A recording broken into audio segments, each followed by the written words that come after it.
Hemos leído Mateo 5 del 13 al 16 y el tema de hoy es el testimonio cristiano. El anterior que di era el carácter cristiano. El carácter cristiano está definido en las bienaventuranzas. En las bienaventuranzas, como hemos visto hace 2 domingos atrás, el Señor comienza hablando de los pobres en espíritu, que son aquellos que sienten la necesidad de su pobreza espiritual, de arrepentirse de sus pecados y confían su vida a Cristo como Salvador. Entonces, a partir de eso, se forja por medio del Espíritu de Dios un carácter cristiano. Ahora, cuando tenés ese carácter cristiano, cuando se habla de sal y luz, se está refiriendo a cómo vas a usar ese carácter cristiano en tu testimonio al mundo. Entonces, no se puede, en el mensaje de hoy, que vamos a hablar de ser sal y luz, si no se es un verdadero creyente en Jesucristo. Ustedes habrán escuchado muchas veces esto de ser sal y luz. Hay libros, hay cantidad de predicaciones. A veces, lamentablemente, no se le da el contexto que tiene la palabra y que Jesús le da, y con muy buenas intenciones se promueven, otros usos. Por ejemplo, esto es como introducción, lo digo, el tema de la sal. El tema de la sal, algunos dicen que en aquel tiempo, y hasta el día de hoy en algunas cosas, puede ser, tenían 3 propiedades. La sal tenía propiedades curativas, no está relacionado con el texto. La sal tenía propiedades conservadoras, no está relacionado con el texto directamente. Y la sal, lo que todos usamos todos los días, tiene las propiedades de darle gusto a las comidas. Como decía C.S. Lewis, un escritor, los sabores aparecen en las comidas con la sal. Es verdad. Han comido a veces sin sal cuando están enfermos o alguno tendrá algún problema de presión. Las cosas parece que no tienen gusto, pero le pones la sal y el gusto es diferente en cada cosa. Aparece el gusto. Yo creo que a veces cuando predicadores y escritores tienen que definirse por el uso que le van a dar en la predicación acerca de la sal, no es una elección personal. Yo no puedo hacer aquí elecciones personales de cómo voy a aplicar el texto, sino que la Escritura me tiene que decir cuál es la aplicación principal de este texto, y lo da lo que se llama simplemente el contexto literario. O sea, lo estamos leyendo. Vosotros sois la sal de la tierra, versículo 13. Pero si la sal perdiere su ¿qué? Su sabor. No dice su poder conservador. No dice sus propiedades curativas, sino su sabor. Porque hay todavía algunos métodos de que se conservan carnes en sal, como en aquel tiempo. Pero a veces puede humedecerse esa sal y pierde el sabor, pero no la propiedad conservadora. Entonces, vamos a darle en esta mañana el sentido que la Escritura le da, el sentido que nada menos el Señor Jesús le da. Yo sé que hay muchos escritores a lo largo del tiempo que han hablado del poder conservador de la sal, como en un sentido poético de esta interpretación del pasaje. Puede ser válido, pero no lo voy a tomar en esta mañana, sino que vamos a tomar el tema de la sal como lo que es decir, como han interpretado también desde el tiempo de la Reforma los comentaristas, que tiene que ver con el Evangelio hablado por medio de las personas que son creyentes. Y el tema de la luz, también como introducción les digo, ya está el contexto. Fíjense en el versículo 16. Así alumbre vuestra luz delante de los hombres, ¿para qué? Para que vean vuestras buenas obras. Entonces, teniendo en mente esto, que es muy claro, la sal se refiere a lo que decimos y cómo interactuamos con el mundo. Y la luz tiene que ver con nuestro testimonio cristiano, con nuestras obras. Y los dos vamos a ver que van de la mano y que son complementarios. Y que un verdadero cristiano tiene que tener esas 2 cosas para testificar. No solamente decir, sino también vivir, mostrar eso. Entonces, como primer punto vamos a ver, antes de entrar en lo que es sal y luego en lo que es luz, vamos a ver el involucramiento cristiano, porque ese es el tema de Jesús.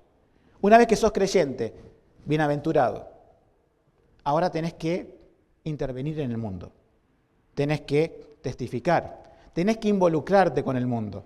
Entonces, como primer punto, vamos a ver esta mañana el involucramiento, para no pensar mal de decir me involucro con el mundo y participo de sus pecados. No. ¿Cuál es el correcto? Involucramiento. Como segundo tema vamos a ver el tema de la sal, que es cómo uno interactúa con el mundo, cómo habla, cómo sazona en las conversaciones. Y tercero, vamos a ver lo que es nuestro testimonio cristiano, que es la luz. Entonces vamos con el primer punto, el involucramiento. Hay errores a evitar que nos impiden involucrarnos. Yo entiendo, y está bien pensar así, de que no debemos involucrarnos con el mundo para no ser contaminados por el mundo, ¿sí? Pero hay una forma de interactuar con el mundo, de involucrarse, si así se quiere decir, sin que cedamos al pecado. Siempre está esta foto que le sacaron a Jesús los fariseos y lo criticaron. Imagínate esto.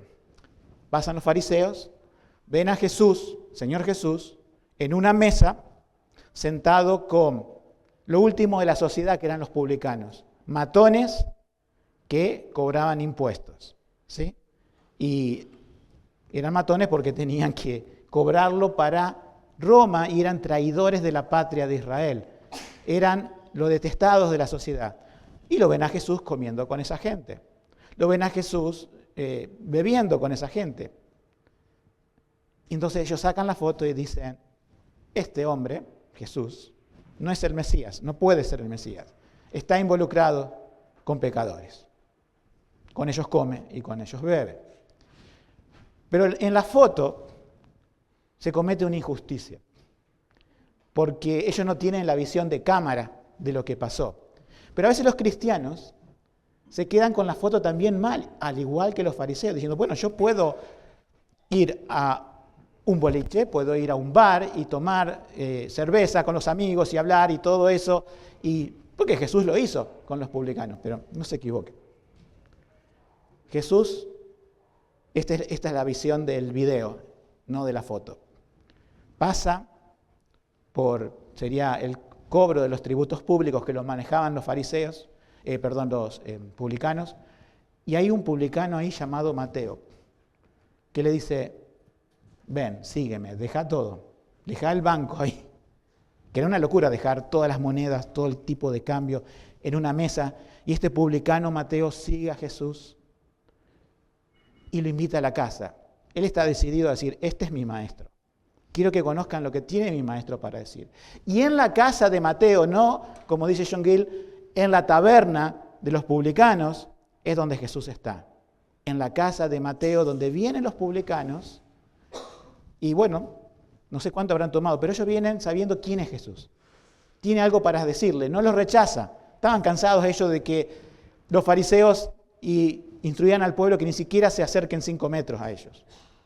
Pero alguien tiene algo para decirle, y ese alguien es Jesús, el Hijo de Dios.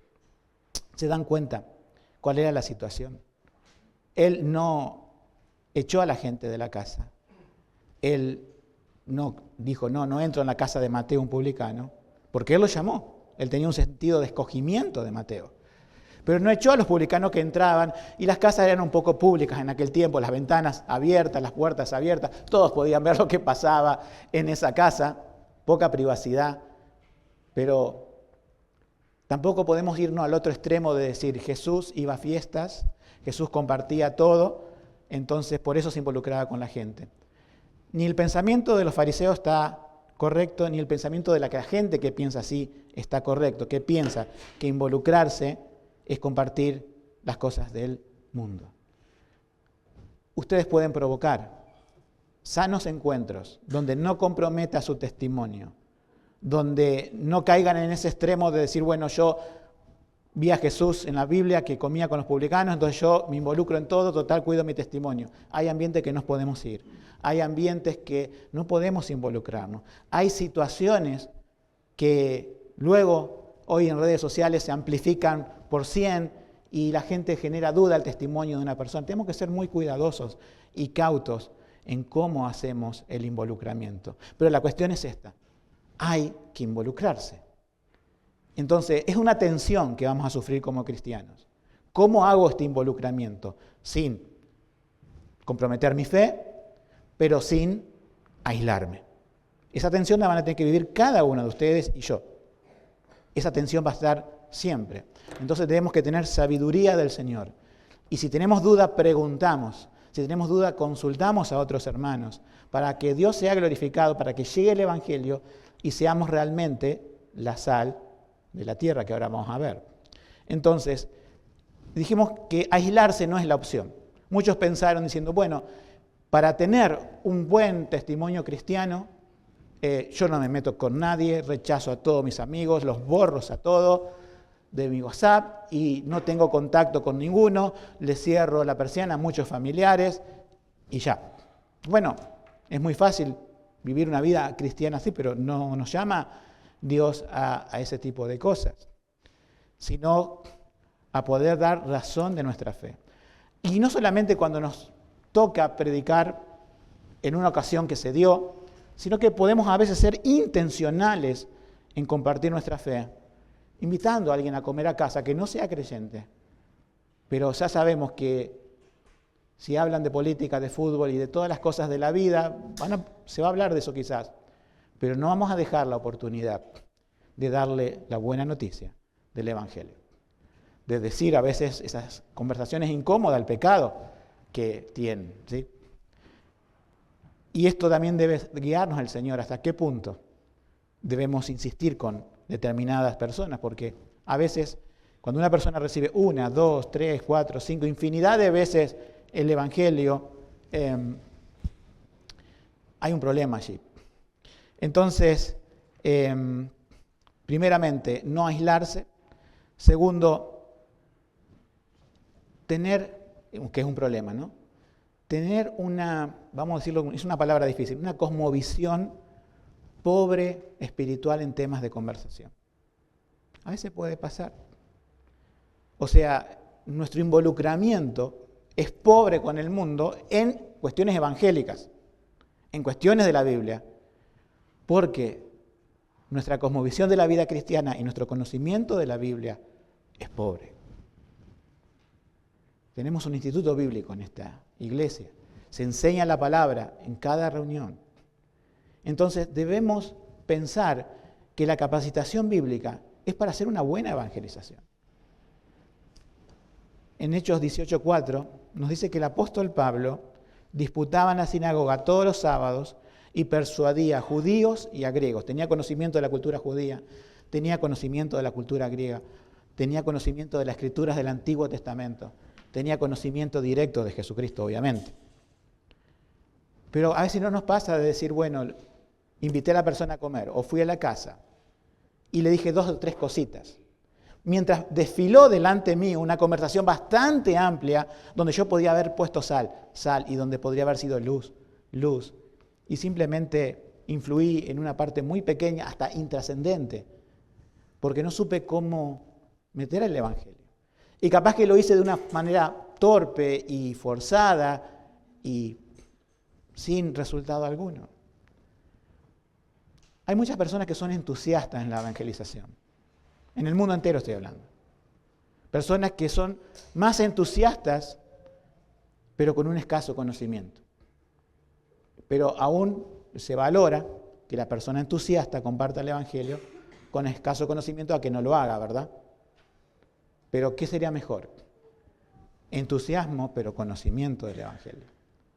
Poder hablar de temas trascendentes de la sociedad llevándolo a la cruz de Cristo. Como todos los caminos conducen a Roma, todos los caminos de conversación vistos desde una cosmovisión bíblica pueden conducir al problema principal de los hombres, que es el pecado, y a la solución principal, que es Cristo crucificado. Entonces, aislarnos no es una opción, tampoco es involucrarnos, pero con un pobre conocimiento bíblico. Tiene que estar esa cuestión en nosotros. Entonces, el involucramiento positivo es involucrarnos predicando el Evangelio y realmente no comprometiendo nuestro testimonio. Como dije al comienzo, esa tensión, no hay una receta que yo les pueda dar en esta mañana desde el púlpito cuál es el límite. Simplemente tener principios bíblicos de decir, este involucramiento, ¿estoy consintiendo algún pecado? Este involucramiento, el lugar donde voy, ¿podría escandalizar a otras personas? ¿Sí? Ya sabemos que a Jesús le sacaron la foto y para el fariseo estaba mal, pero nosotros conocemos el contexto. Puede ser que en tu vida te saquen la foto y parezca mal, y el contexto que hiciste es correcto, no estoy diciendo eso, pero también estoy diciendo esto, que tengamos sabiduría. Cuando un encuentro con personas no creyentes o situaciones con personas no creyentes comprometen nuestra fe. Eso necesita un contexto general de la Escritura. Y como digo, si es algo planeado que ustedes quieren hacer, pidan ayuda a otros hermanos que tengan buen criterio bíblico para guiarlos. Y buscar ese balance que es el que debemos buscar siempre. No aislarnos, no comprometer nuestro testimonio, pero sí poder influir con el Evangelio en estos dos aspectos que vemos ahora en la Escritura, sal y luz. Vamos a pasar al tema de la sal. El versículo 13 lo hemos leído, pero podemos leerlo de nuevo. Vosotros sois la sal de la tierra, pero si la sal perdiere su sabor, ¿con qué será salada? Ya no sirve para nada, sino para ser echada fuera y hollada por los hombres. Fíjense en que este tema de la sal es simplemente un solo versículo dentro de los dos aspectos, pero da mucho que hablar.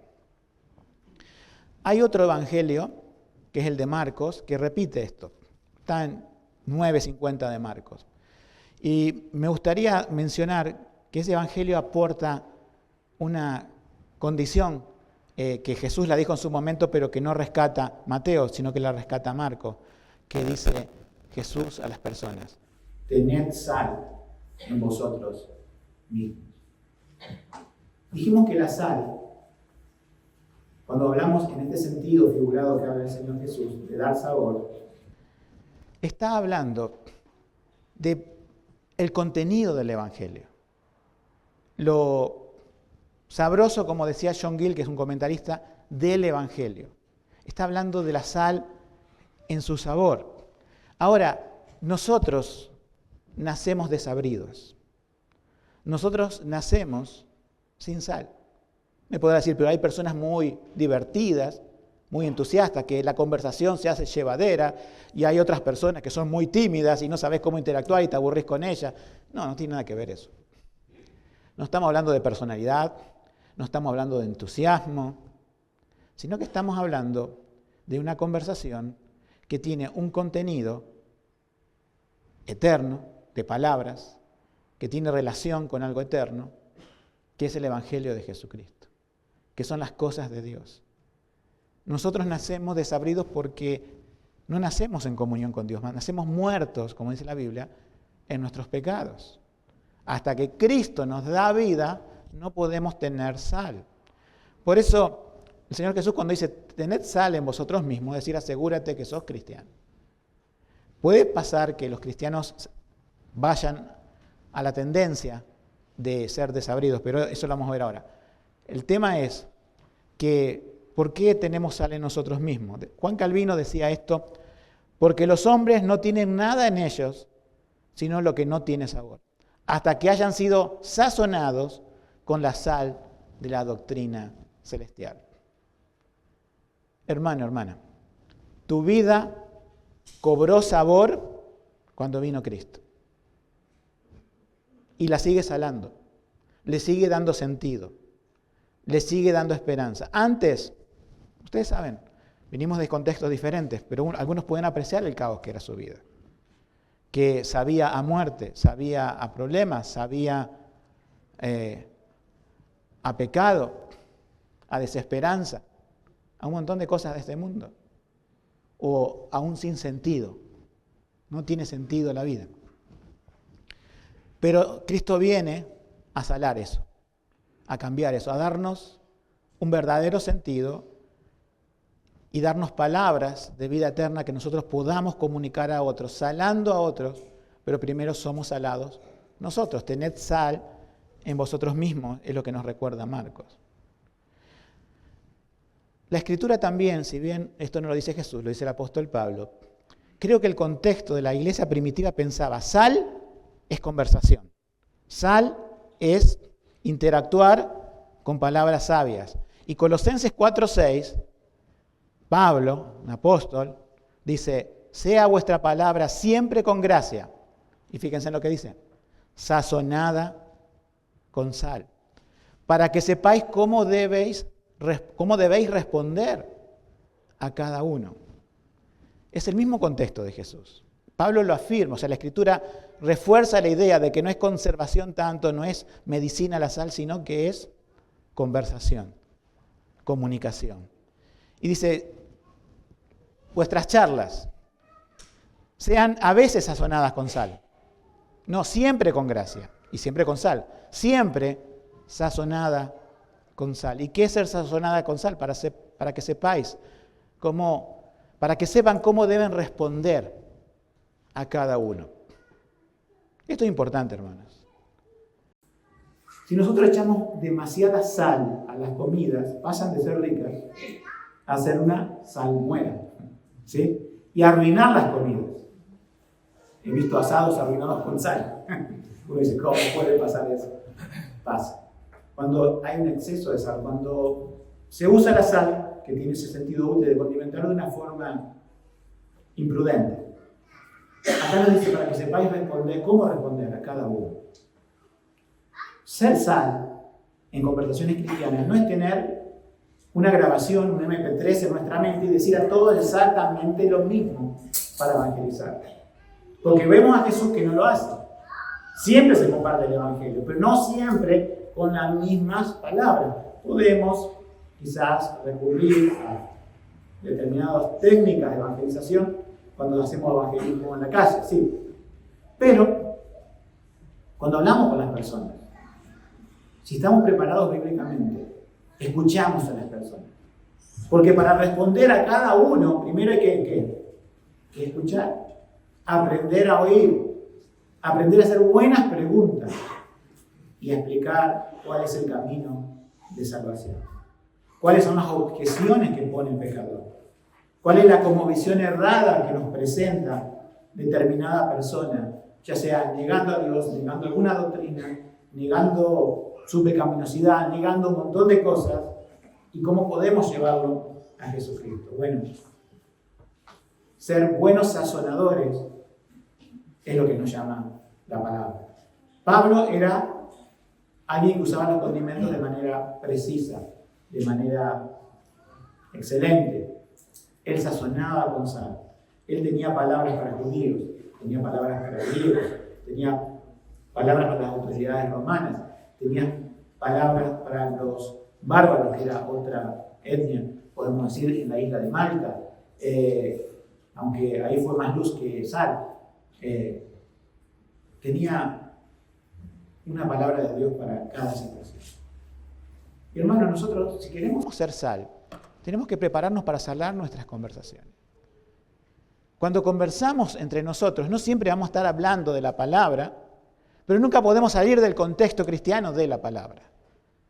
Y va a haber conversaciones que van a ser sazonadas con alguna cosmovisión bíblica, con algún versículo que nos guíe.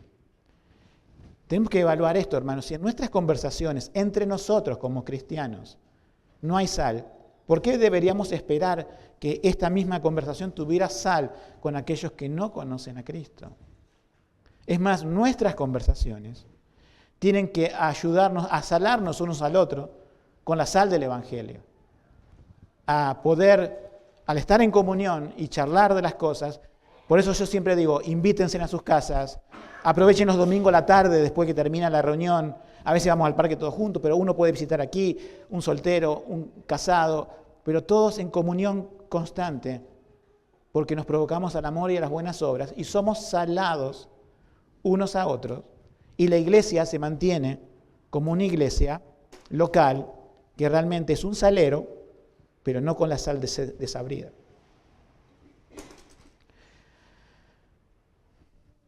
No tratamos, otro punto, cuando salamos, ¿no es cierto?, de ser excesivos o ser imprudentes en compartir el Evangelio a destiempo o quizás de manera forzada, pero tampoco tratamos, ni tratemos, de suavizar el Evangelio.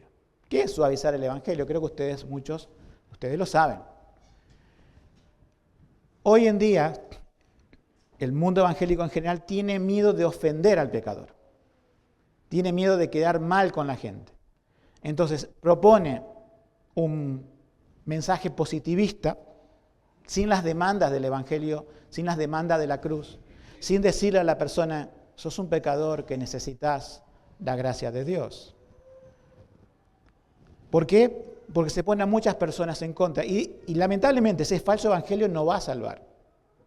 Porque no presenta las dos caras de la moneda del evangelio, que es la ley que condena al pecado y la gracia que salva al pecador. Ahora, nosotros como cristianos a veces podemos, por miedo al hombre, suavizar nuestro hablar con los demás del evangelio. No quiere decir que vamos a ir al choque. No quiere decir que vamos a debatir y por eso somos muy bíblicos. No me malinterpreten. Debemos presentar con mansedumbre, como dice Pablo, el Evangelio, por si quizás los que se oponen a Dios puedan creer. Pero no debemos recortar la verdad del Evangelio para no ofender a la gente. Jesús nunca lo hizo. Jesús decía, el mundo me aborrece porque yo les digo que sus obras son malas, pero a ustedes no los puede aborrecer. Muchos de los discípulos que escucharon eso dijeron, seguir a Jesús no es ser el simpático del mundo. Seguir a Jesús es ser la sal del mundo. Entonces, no tenés que caerle simpático al pecador, tampoco antipático. Tenés que sazonar tu predicación con la sal de Cristo. Nunca ocultando una verdad, nunca suavizando el Evangelio y las demandas de la cruz, sino diciendo las cosas que tienen que ser. El predicador del siglo XIX, Charles Spurgeon, decía, no son el caramelo de la tierra, los cristianos, ¿no? No son el caramelo de la tierra, son la sal de la tierra. Algo que el mundo querrá escupir en vez de tragar. Muchas veces nos van a escupir en el sentido de decir, rechazo tu conversación, rechazo tu amistad, rechazo tu compañía, no vuelvas más. Si fue por causa del Evangelio es bueno. Si fue por causa del Evangelio. Cuando se predica el Evangelio, hay dos efectos. Cuando nosotros queremos ser sal con personas que no conocen al Señor, hay dos efectos. Si nosotros somos efectivos en compartir el Evangelio, o las personas se convierten, que depende de la soberanía de Dios, o las personas nos rechazan. A veces está esta tensión en mi mente, y quizás muchos me preguntan, no quiere decir que con una persona rechace el Evangelio y un familiar no vamos a tener más contacto con él, pero muchas personas me preguntan ¿cuál es el límite? Mira, si predicas el Evangelio efectivamente, es incómodo para el pecador. Si tu testimonio es débil, va a ser cómodo para los pecadores. Esto se empieza ya a ver en cómo los adolescentes, e incluso en la primaria, pero mucho más en la secundaria, luego en la universidad, los que van, luego en el trabajo, cuando están, eso se evidencia cuando la persona cristiana es sal o no lo es. Soy padre que ha mandado a hijas a la escuela. Y siempre mi pregunta es, y a escuelas que no fueron cristianas, en el sentido de que hay un trasfondo cristiano en la escuela, sino laicas, como se denomina.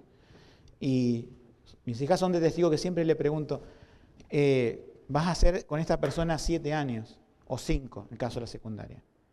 Con esas personas. ¿Encontraste a alguien que sea creyente? Asegurándome yo, primero, ¿no?, que mis hijas eran creyentes, que pasaron procesos, que vi que se arrepintieron, etc., ¿no? Entonces le hago esa pregunta. ¿Tenés una compañera que sea realmente creyente? Y la respuesta a veces me dice, yo sé que van a iglesias, yo sé que asisten aquí, allá, y son las peores en el testimonio de la escuela. No solamente que no se diferencian del mundo, sino que van a veces un poco más allá, en el liderazgo del pecado. Y yo digo, predicale como aquellos que no conocen al Señor de tu curso, predicale al que va a la iglesia y dice ser cristiano, o va a la reunión de jóvenes, predicale. Hay un problema allí. Quizás no tenga sal en sí mismo, quizás no sea creyente. Quizás donde está yendo no están salando desde el púlpito, no están salando desde el discipulado, no están salando en las familias de la iglesia y se ha rebajado el estándar del evangelio y está yendo a un club de buenas intenciones, pero no a un salero cuya función es salar la tierra. Dice, cuando la sal perdiere su sabor, ¿para qué sirve? Sirve para algo, sirve para ser pisoteada. Si vos querés tener un camino en aquel tiempo, un camino que no te empiecen a crecer nada, ¿no es cierto? Porque si no, no sería un camino es despejado, no tiene maleza, no tiene pasto y demás. Le tirás sal. O sea, antes de tirarla a cualquier lado, esa sal no sirve para comer porque perdió su sabor, no la podemos revertir, la tiramos en el camino y pasan las personas y la pisotean porque en ese camino no va a crecer nada. ¿Saben que esto también nos dice algo, en el sentido más poético de la palabra? La sal que perdió su sabor es, podemos decir, algo que esteriliza la tierra. O sea, no que no es neutro, no es neutro.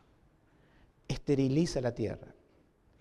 Si querías vengar en aquel tiempo, en aquel tiempo vengarte a alguien impío, se venga de una persona en su campo, desparrama sal para que no crezca más nada.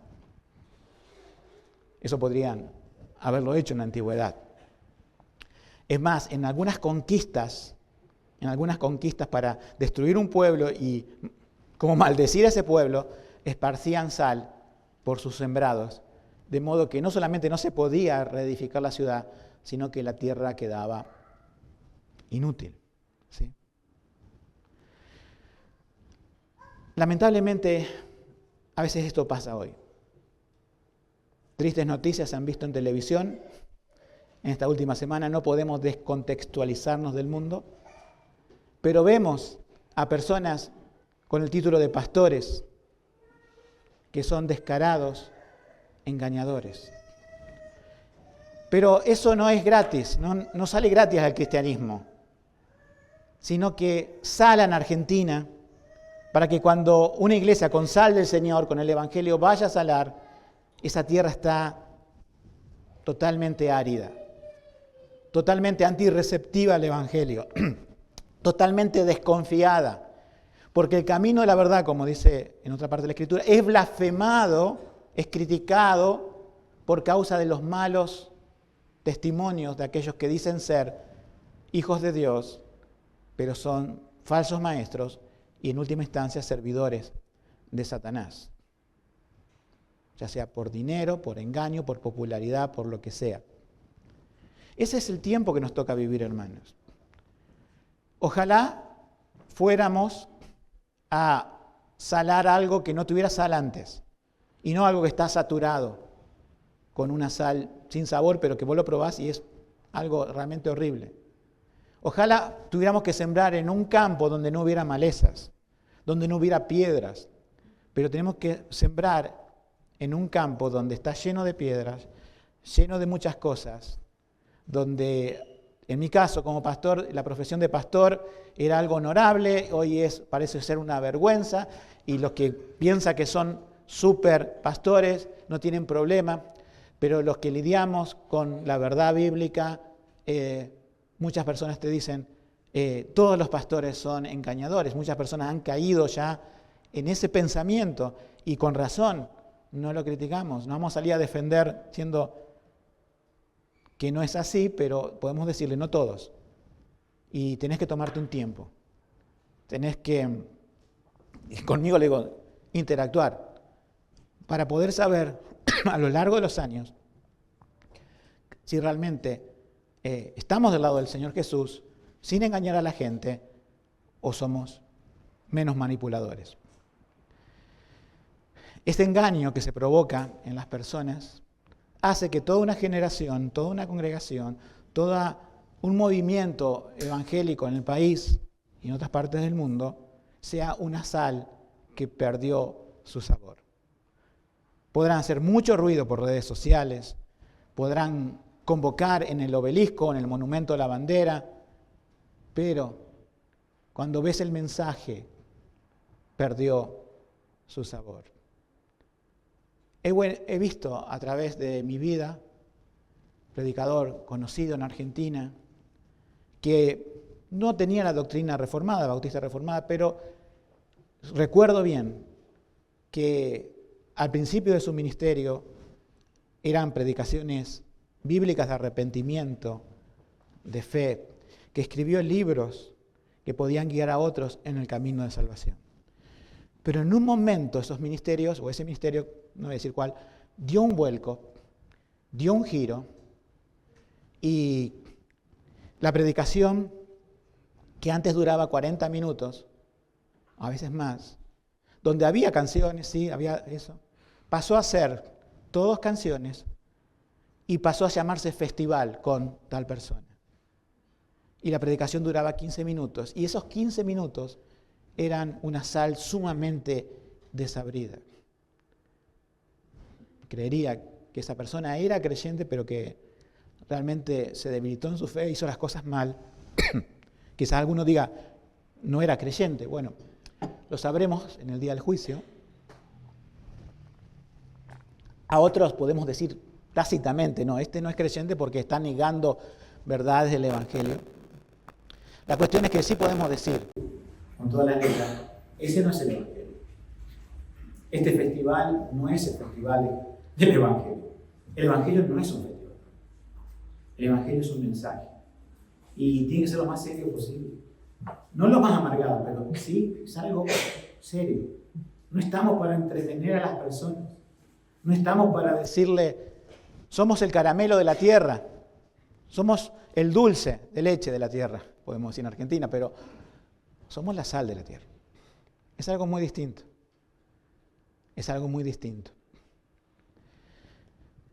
Es hollada por los hombres, es pisoteado el Evangelio, es contradicho, por así decirlo, el Evangelio, y se transforma en un triste escenario. Pero, hermanos, los animo a que en medio de ese escenario seamos sal. Tengan sal en ustedes mismos. Su comunión con el Señor, el estudio de la Escritura, poder hablar en el momento oportuno. Debemos salar, y no vamos a cometer la exageración de decir todo el mundo, pero por lo menos Rosario. Aquí está nuestra iglesia. Este es nuestro radio de acción, Rosario y alrededores, como se dice. Si podemos influir a nivel país, perfecto, a través de muchas iglesias, que también sean buenos saleros, con la sal del Evangelio. Y así las iglesias, cuando se multiplican, impactan en todo el mundo. Vamos a pasar al tercer punto de este mensaje, que es la luz. Y vamos a leerlo de nuevo, que va del 14 al 16. Vosotros sois la luz del mundo. Una ciudad asentada sobre un monte no se puede esconder. Ni se enciende una lámpara y se pone debajo del almud, sino sobre el candelabro y alumbra a todos los que están en la casa. Así alumbren vuestra luz delante de los hombres, para que vean vuestras buenas obras y glorifiquen, fíjense en esto, glorifiquen a vuestro Padre que está en los cielos. No ser mal testimonio, no ser blasfemado el camino del Evangelio, sino glorificar al Padre. Tenemos dos aspectos. Son más versículos, pero vamos a darle la misma proporción de minutos de mensaje. Hay dos aspectos en lo que Jesús dice. Habla de una ciudad y habla de una lámpara, o vamos a decir una vela que se pone en el candelero. Candelabro le decimos, ¿no? Hay dos cosas que apuntan a lo mismo. El último versículo que hemos leído nos apunta a que son las buenas obras, son el testimonio cristiano. ¿Sí? Entonces, si prestamos atención a la ciudad que está en un monte que no se puede esconder, esto nos habla de la comunidad de creyentes. Ustedes son la luz del mundo. Cuando uno va con un avión, siempre me gusta ver esto en la noche, si se viaja de noche, que ves todo oscuro, oscuro, oscuro, oscuro. Y por ahí, mientras vas, ves un montón de puntos juntos, luminosos. Y vos decís, ahí hay un pueblo, hay un pequeño pueblo. Y ves después ya un colorido impresionante, ahí hay una gran ciudad. Y así somos nosotros, sí, delante de los ojos de Dios. Y así deberíamos ser en el mundo. El mundo es una mancha negra en la oscuridad de la noche. Y todos esos puntos juntos nos dicen, ahí hay una ciudad. Allí hay algo que no se puede esconder, a menos que haya un apagón general. Pero en aquel tiempo no podía haber apagones generales, dependían todo de sus lámparas individuales. Y ese es el sentido del texto, ¿no? Una ciudad que se asentó sobre un monte, la gente a la noche prende la luz. Tienen luz y no se puede esconder. Con esto nos dice que cuando el Señor forma su iglesia, la iglesia no se puede esconder. Ahora, vamos a hacer un ejercicio hipotético. Pensar.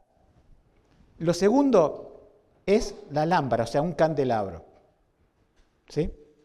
Que dice, ¿qué haces cuando tenés esa luz? ¿No es cierto? Vamos a decirle una vela. La ponés debajo del almud. El almud, ¿saben lo que era?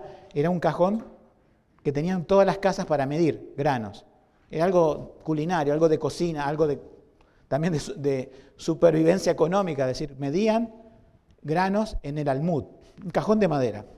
Si tenés una vela y le pones un cajón de madera encima, ¿qué pasa? No es nada más nada. También pasa otra cosa. Se apaga. Se quema el oxígeno y se apaga. Entonces, en la segunda parte que el Señor le dice, ninguno enciende esa lámpara, y déjenme decirle que el que enciende la lámpara es el mismo que puso sal. Es Dios. Es la regeneración, es el nuevo nacimiento. A partir de ese momento tenés sal, a partir de ese momento la llama, el pabilo apagado se prende y tiene luz. Eso lo hace Dios, eso lo hace el Señor. Y cuando tenés eso, no vas a hacer lo contrario para lo cual el Señor te dio con fines de iluminar. No lo vas a poner debajo del almud. Pero este es el ejercicio que quiero que hagamos mental. En aquel tiempo, una ciudad no se puede esconder. ¿Qué pasa si en una de esas casas que involucra una lucecita, algunos de ellos ponía la lámpara debajo del almud? Esa luz, esa casa quedaba a oscuras. Bueno, pero había otras. La ciudad se sigue viendo. Supongamos que había 100 casas en esa ciudad y 10 casas apagan su luz. Bueno, ilumina un 90%. Imaginen que 50 casas ponen su luz debajo del almud. Bueno, está a media máquina, está al 50% de la ciudad, se sigue viendo. La mayoría pone la luz debajo del almud y ya no sabemos si es un barrio pequeño, si es una casa grande o si es una ciudad. Esto ha pasado históricamente con las iglesias locales. No estamos hablando también con denominaciones, pero más que nada con iglesias locales. En su momento eran una ciudad sentada sobre un monte. Pero la traición individual al Señor, en colectivo, pero en individual también, hizo que esa ciudad ya no emitiera su luz. ¿Por qué? Porque sus hogares individualmente pusieron la lámpara debajo del almud. Iglesias que iluminaban, ministerios que iluminaban, pueden caer en la oscuridad si dejan al Señor, si dejan los principios del Evangelio. Con esto del candelabro, ¿qué se hace entonces? No se saca del almud y ¿dónde se pone? El candelabro estaba en la parte superior de la casa. No estaba en la parte media, superior. Cuando vos querés iluminar una habitación, pones en la parte superior de la habitación para que ilumine a todos los que están en la casa. Y hermanos, esto es una exhortación para cada uno de nosotros. Los que están aquí están en un matrimonio, o hay solteros viviendo, algunos solos, pero la mayoría quizás con interacción de otro. Si el matrimonio y la familia es cristiana, te digo, padre de familia, sos el encargado de poner esa luz del Evangelio en alto. En tu hogar tiene que resplandecer el Evangelio. No tiene que ser una casa de oscuridad, una casa de confusión, una casa que no sabemos bien si no vamos a chocar con los muebles, sino que va a estar bien iluminada, bien claro. Mujer, tienes que acompañar a tu esposo tenemos que poner esta luz en alto. Tiene que iluminar a nuestros hijos. Si nuestra casa es luminosa, si cada hogar de la iglesia es luminoso, la suma de esos hogares iluminados va a dar una ciudad que no se puede esconder. Por eso nos provocamos al amor y a las buenas obras. Hay problemas matrimoniales aquí, hay conflictos, hay cosas complicadas en el hogar. Vamos con el Evangelio. Vamos con el Evangelio. Decimos, hermano, la luz tiene que ser restaurada.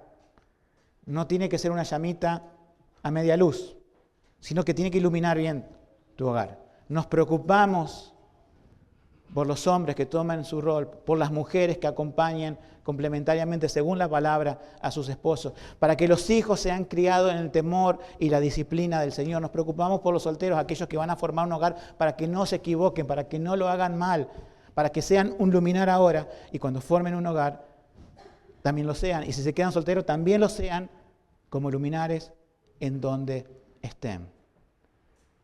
¿Estás en una familia que no es creyente? Sos la única luz.